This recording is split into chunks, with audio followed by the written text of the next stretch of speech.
Hi friends, હું Nick Prajapati તમારો maths science teacher.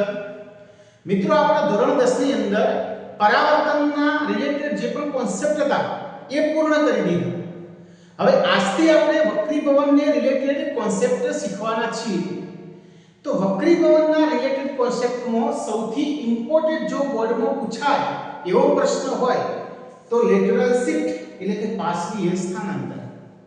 तो आ प्रश्न एकदम सरलताથી કઈ રીતે શીખી શકાય એના માટે હું તમને આજે જે પણ કંઈ શીખવાનું એ વિડિયો સ્કીપ કર્યા વગર તમે જોજો। હું ગેરંટી લઉં છું તમે જો આખો વિડિયો જોશો તો સંપૂર્ણપણે તમને આખો પ્રશ્ન સરળતાથી સમજાઈ જશે। જો તમે મારી ચેનલમાં નવા હોય તો પ્લીઝ ચેનલને સબસ્ક્રાઇબ કરજો, વિડિયો ગમે તો લાઈક કરજો અને તમારા મિત્રો સુધી આ વિડિયોને શેર કરજો। તો ચાલો મિત્રો स्टार्ट करिए। આપણે કાચના લંબઘન ચોસલા વડે થતું પ્રકાશનું વક્રીભવન સમજાવો એટલે કે વક્રીભવનનો આ કોન્સેપ્ટ છે, બરોબર। અને એમાં ઘટના જોવા મળશે આપણને લેટરલ શિફ્ટ, જેને ગુજરાતીમાં કહેવાશે પાર્શ્વીય સ્થાનાંતર। તો મિત્રો શું કરવાનું આ પ્રશ્નની અંદર? તો આ પ્રશ્ન પ્રવૃત્તિ આધીન પ્રશ્ન છે। એમાં સૌથી પહેલા તમારે એક ડ્રોઈંગ પેપર લઈ લેવાનું, સફેદ કલરનું માની લો કે ડ્રોઈંગ પેપર હોય, બરોબર। એને એક ટેબલ પર તમારે રાખી દેવાનું। હવે જો આમ જે વસ્તુ આપણે લખવાની છે ને એવું મૌખિક બોલવું કે સૌથી પહેલા એક ડ્રોઈંગ પેપર લઈ, એ ડ્રોઈંગ પેપરને તમે ટેબલ પર સેટ કરી દો। શક્ય બને જો પેપર ઉડી ના જાય તો તમે ક્લિપ કવર સ્લિપ રાખી શકો। હવે એક કાગળ પર તમારે કાચનું લંબઘન મૂકવાનું છે, રાઈટ। હવે કાચનું લંબઘન તમે મૂકો એટલે તમે એની સીમા અંકિત કરી દો। तो सीमा જ્યારે અંકિત કરશો ને તો માત્ર લંબચોરસ જ આવશે, લંબઘન આવશે નહીં। તમે કાગળ ઉપર જ્યારે કાચનું લંબઘન મૂકશો અને પછી એની સીમાઓ અંકિત કરી દેશો તો કાગળ ઉપર માત્ર લંબચોરસ આવશે, કંઈ આવું દેખાશે। જોઈ લો, એ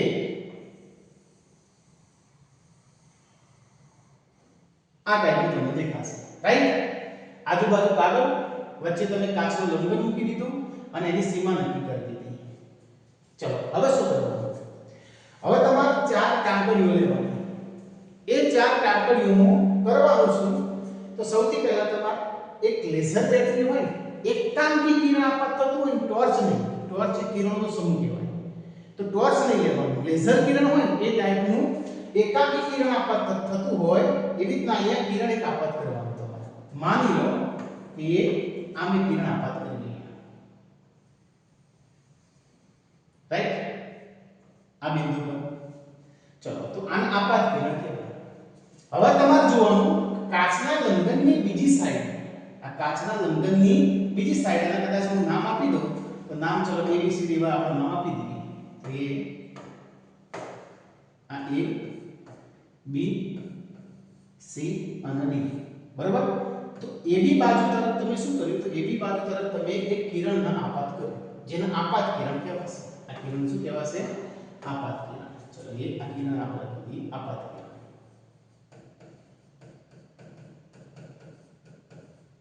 હવે શું કરવાનું?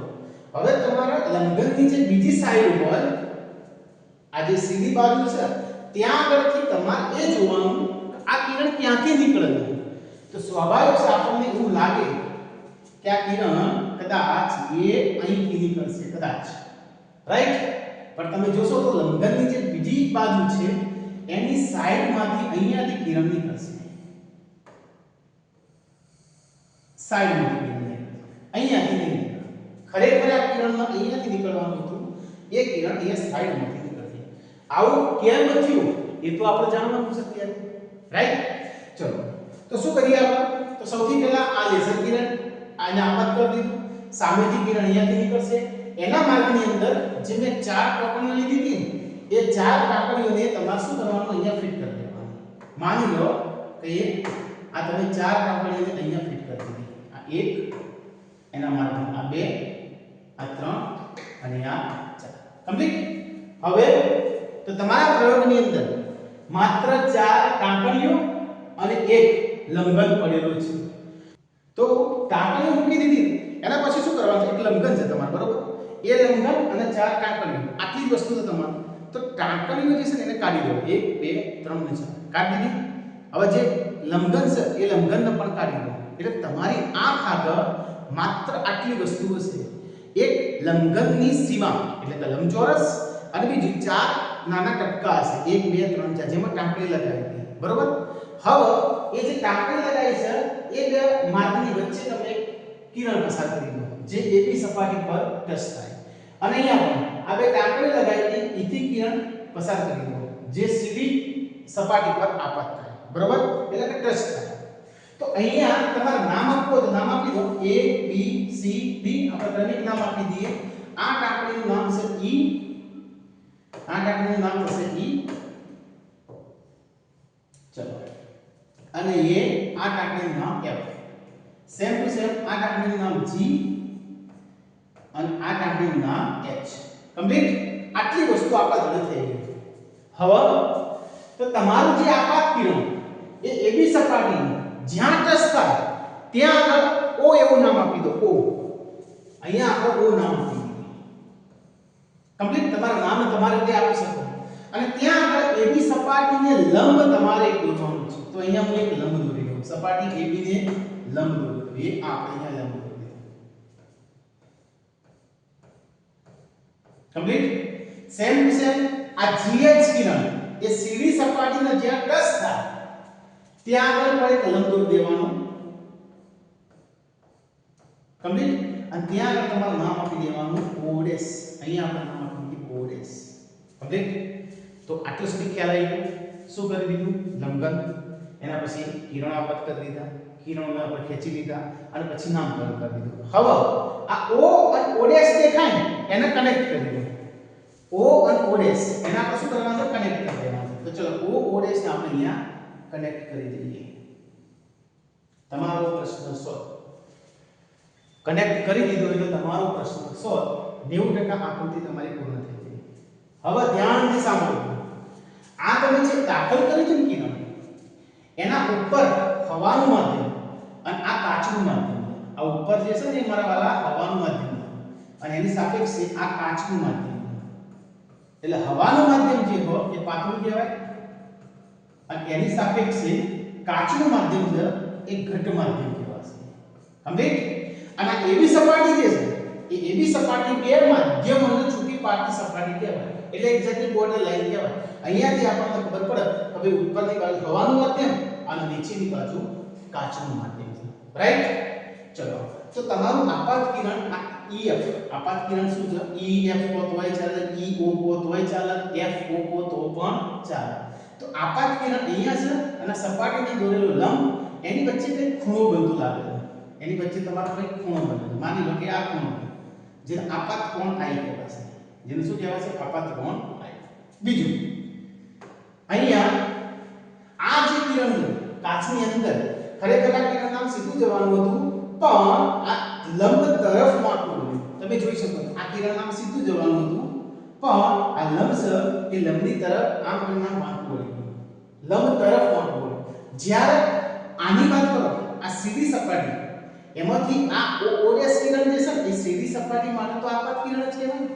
આ સીધી સપાટી માટે O ડેશ કિરણ કેવું કહેવાય આપાત કિરણ એના ખરેખર એ આમ કરીને આમ સીધું જવાનું હતું એની જગ્યાએ આ લંબ છે એ લંબથી દૂર ગયું તો મનમાં પ્રશ્ન એ થાય કે સાહેબ અહીંયા કિરણ આપાત થયું બરાબર તો બંને માધ્યમોને છૂટી પાડતી સપાટી આગળથી લંબ તરફ આપવું પડે અને અહીંયા આ બંને માધ્યમોને છૂટી પાડતી સપાટી કહેવાય કઈ રીતે ઉપર કાચનું માધ્યમ અને નીચે હવાનું માધ્યમ રાઈટ હવાનું માધ્યમ કાચના માધ્યમ કરતા કેવું કહેવાય પાતળું કહેવાય ઓકે તો આ AB સપાટી અને સીધી સપાટી એવી સપાટી છે જે બંને માધ્યમોને અલગ કરે છે રાઈટ તો જ્યારે પ્રકાશનું ત્રાંસુ કિરણ એક પારદર્શક માધ્યમમાંથી બીજા પારદર્શક માધ્યમમાં દાખલ થાય ત્યારે બંને માધ્યમોને અલગ કરતી સપાટી તરફથી સહેજ વાંકું વળે છે આ ઘટનાને વક્રી ગુણ કહેવાય તો અહીંયા શું થાય આ કિરણ અહીંયા આવશે તો એ લંબ તરફ વાંકું વળે જ્યારે આ સપાટી માટે વિચારીએ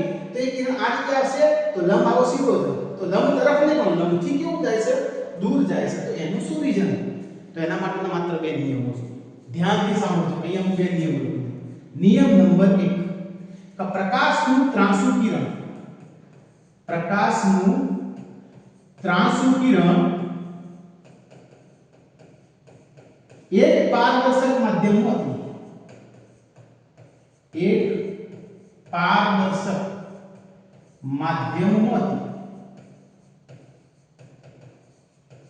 બીજા પારદર્શક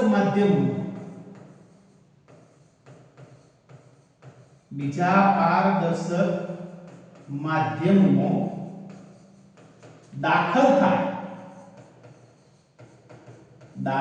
થાય ત્યારે લંબ તરફ વાંકું વળે છે. પ્રકાશનું ત્રાંસુ કિરણ એક પારદર્શક માધ્યમમાંથી બીજા પારદર્શક માધ્યમમાં દાખલ થાય ત્યારે વાંકું વળે છે. આ વક્રી ભવનની ઘટના વાંકું વળે છે, જેને વક્રી ભવન કહે છે. આ ઘટનાને શું કહેવાશે? વક્રી ભવન. હવે પ્રશ્ન એ કે શું નિયમ છે? લંબ તરફ ક્યારે વાંકું વળે અને લંબથી દૂર ક્યારે જાય? એના માટેના બે મુદ્દા લખું, ધ્યાનથી જોજો. કે પ્રકાશનું કિરણ પાતળા માધ્યમમાંથી ઘટ માધ્યમમાં જ્યારે એન્ટ્રીમાં દાખલ થાય ત્યારે લંબ તરફ વાંકું વળશે. ફરીથી, પ્રકાશનું કિરણ પાતળા માધ્યમમાંથી ઘટ માધ્યમમાં દાખલ થાય ત્યારે લંબ તરફ વાંકું વળશે. રાઈટ? આ પહેલો નિયમ. શું બોલ્યો? પ્રકાશનું ત્રાંસુ કિરણ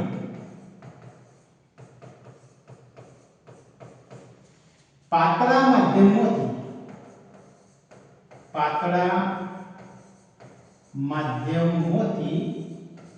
ઘટ માધ્યમમાં દાખલ થાય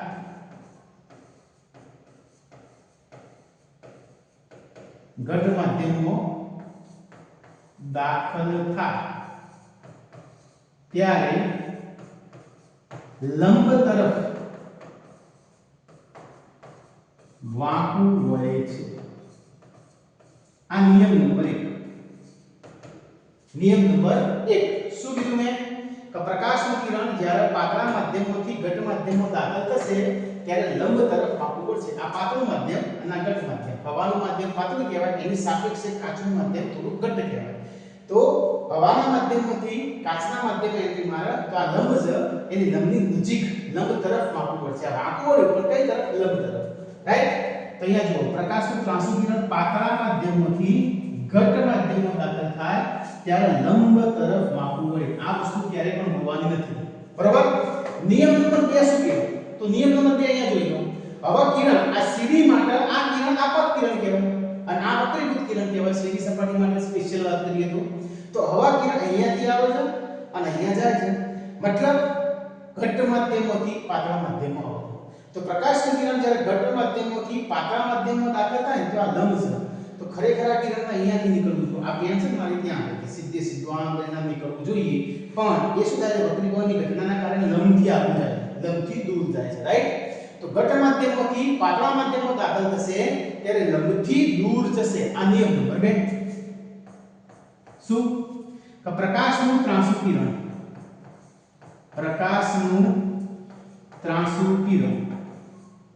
કયા માધ્યમમાંથી કયા માધ્યમમાં દાખલ થાય ત્યારે લંબથી દૂર જાય? ઘટ માધ્યમમાંથી પાતળા માધ્યમમાં. યાદ રાખજો, પ્રકાશનું ત્રાંસુ કિરણ ઘટ માધ્યમમાંથી પાતળા માધ્યમમાં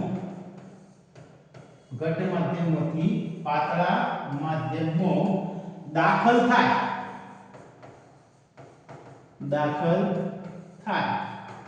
ત્યારે લંબથી દૂર જાય છે.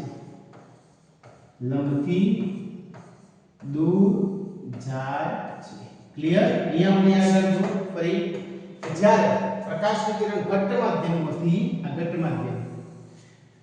પાતળા માધ્યમમાં એન્ટ્રીમાં આવે તો પાતળા માધ્યમમાં ત્યારે લંબથી દૂર જાય. ઇન શોર્ટ વાત કરીએ તો આપણને એટલી ખબર પડી ગઈ કે પાતળા માધ્યમમાંથી ઘટ માધ્યમમાં એન્ટ્રીમાં આવે ત્યારે લંબ તરફ વાંકું વળે અને ઘટ માધ્યમમાંથી પાતળા માધ્યમમાં એન્ટ્રીમાં આવે ત્યારે લંબથી દૂર જાય. રાઈટ?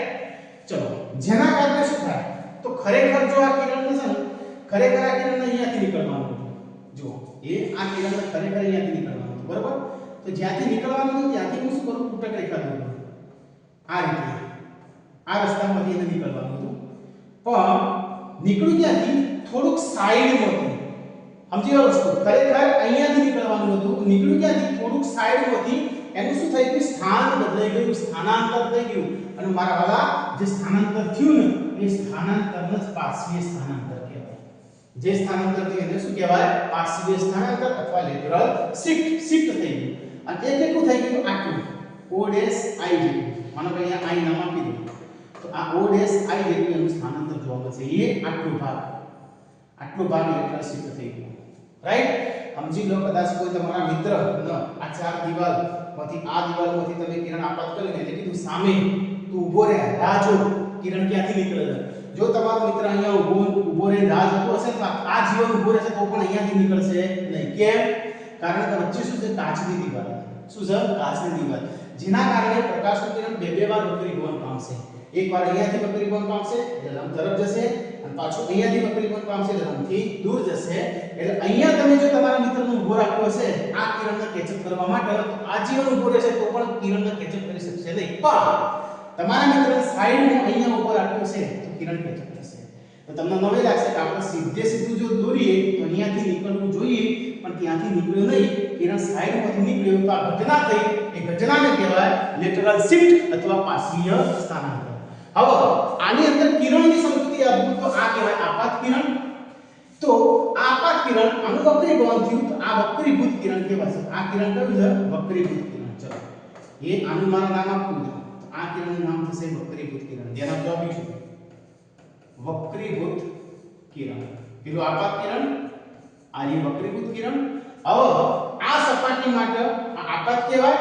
આ વક્રીભૂત કહેવાય પરંતુ એક વખત વક્રીભૂત આવ્યું તો વૈજ્ઞાનિકોએ એક જ કિરણનું બે વાર વક્રીભવન થાય છે એના માટે આ કિરણને સમગ્ર કાચના લંબનમાંથી બહાર નીકળી જાય છે એટલે એક શબ્દ સ્પેસિફિક આપે છે નિર્ગમન કયો શબ્દ આપે છે નિર્ગમન એટલે આ કિરણને કહેવાશે નિર્ગમિત કિરણ આ કિરણનું નામ શું આપ્યું છે નિર્ગમિત કિરણ એટલે ત્રણે ત્રણ કિરણના નામ યાદ રાખજો ખરેખર તો એ વક્રીભૂત કિરણ જ છે મારા વાલા આની વક્રીભવન જ થયું છે બરોબર આની વક્રીભવન જ થયું છે પણ બે વાર વક્રીભવન નહીં સમગ્ર બહાર નીકળી ગયું એટલે એ કિરણ કઈ રીતે ઓળખાશે નિર્ગમિત કિરણ તો આપાત કિરણ વક્રીભૂત કિરણ નિર્ગમિત કિરણ બરોબર એનું નિર્ગમન થયું હવે ખૂણાની વાત કરીએ તો આપાત કિરણ અને સપાટીને દોરેલા લંબ વચ્ચે બનતો જે ખૂણો છે એને કહેવાય આપાત કોણ એને શું કહેવાશે આપાત કોણ જેને મેં આઈ વડે દર્શાવ્યું સેમ ટુ સેમ વક્રીભૂત કિરણ દેખો આ વ્હાઇટ કલરનું વક્રીભૂત કિરણ અને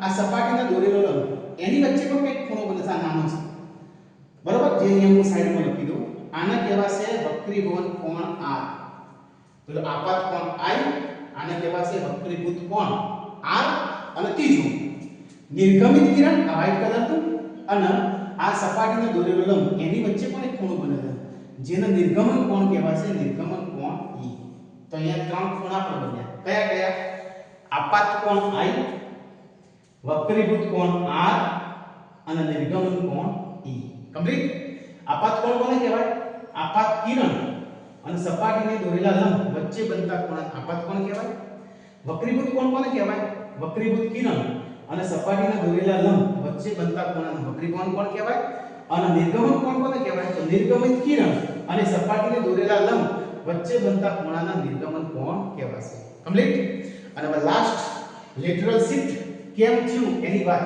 તો યાદ રાખજો આ આપાત કોણ I અને નિર્ગમન કોણ E એના મૂલ્યો સમાન હશે મતલબ આ 30 નો ખૂણો હોય તો આ 30 નો થશે આ 40 નો હોય તો આ 40 નો થશે તો આ બંનેના મૂલ્યો કેવા હોય સમાન અને પરસ્પર વિરુદ્ધ હોય એક આ બાજુ છે એક આ બાજુ છે સમાન અને વિરુદ્ધ હોય જેના કારણે દાખલ કરેલું કિરણ જે છે એની એક દિશામાં ખબર જો એને સમાંતર છે આ કિરણ તમે આ રીતે આપાત કરેલું છે તો તમારે જે બહાર નીકળતું કિરણ હશે ને એ પણ સમાંતર જ હશે એવું આમ નહીં થાય એટલું યાદ રાખજો સમાંતર રહેશે ભલે થોડું દૂર રહેશે અહીંયા તમે આપાત કરેલું કિરણ છે આ વચ્ચે ચોરસ બરોબર તો આ આપાત કરેલું કિરણ જોથી પણ નીકળશે એ રેલવેના પાટા જેવું થશે મારા વાળા એ આવી રીતે સમાંતર રહેશે આપાત કરેલું કિરણ જે છે ને એને સમાંતર જ રહેશે તો સમાંતર કેમ રહેશે સમાંતર એટલા માટે રહે કે આપાત કોણ અને નિર્ગમન કોણના મૂલ્યો સમાન અને વિરુદ્ધ હોવાના કારણે એ એકબીજાને સમાંતર હશે. કમ્પ્લીટ ખ્યાલ આવી ગયો? આપાત કોણ અને નિર્ગમન કોણના મૂલ્યો કેવા છે? આપાત કોણ અને નિર્ગમન કોણના મૂલ્યો સમાન અને વિરુદ્ધ હોવાથી એનું સહેજ સ્થાનાંતર થાય છે. નો ડાઉટ હું માનું છું સ્થાનાંતર થાય, પણ રહેશે તો સમાંતર જ. રહેશે તો કેવા? સમાંતર, જેના લેટરલ શિફ્ટ કહેવાશે. તો મિત્રો આ તો આજનો આપણો પ્રશ્ન, બરોબર? તો તમે શાંતિથી જોઈ લીધો આખો વિડિયો. જો મારો વિડિયો ગમ્યો હોય તો તમે પ્લીઝ આને લાઈક કરજો અને ચેનલ પર જો તમે નવા હોય તો ચેનલને સબસ્ક્રાઇબ કરજો.